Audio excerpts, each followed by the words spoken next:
क्या आप भी छत्तीसगढ़ में नाइट कैंपिंग का एक्सपीरियंस लेना चाहते हैं, जहां आपको पक्षियों की चहचहाहट के बीच जिप लाइन का भी मजा मिले? तो चलिए चलते हैं दंतेवाड़ा जिले के बारसूर और मुचनार क्षेत्र।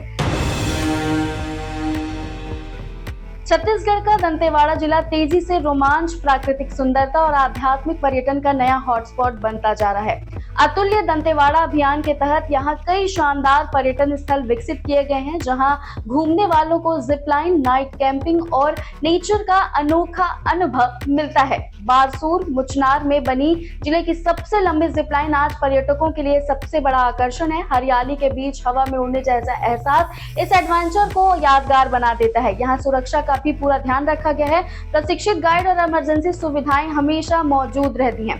आप रायपुर से बारसूर सड़क या बस दोनों से आसानी से पहुंच सकते हैं। रास्ते में बस्तर की खूबसूरत वादियां सफर को और खास बना देती हैं। इसके अलावा आप बारसूर में बतीसा मंदिर, मामा भांजा मंदिर, चंद्रादित्येश्वर मंदिर और विशाल गणेश मंदिर जरूर देखें। अगर आप नेचर, एडवेंचर और शांति एक साथ चाहते हैं तो बारसूर आपकी अगली ट्रिप के लिए परफेक्ट जगह है। तो क्या आप बारसूर जाके ट्रिप करेंगे? कमेंट सेक्शन में जरूर बताएं। ऐसे ही इंटरेस्टिंग अपडेट के लिए छत्तीसगढ़ को सब्सक्राइब करना ना भूलें।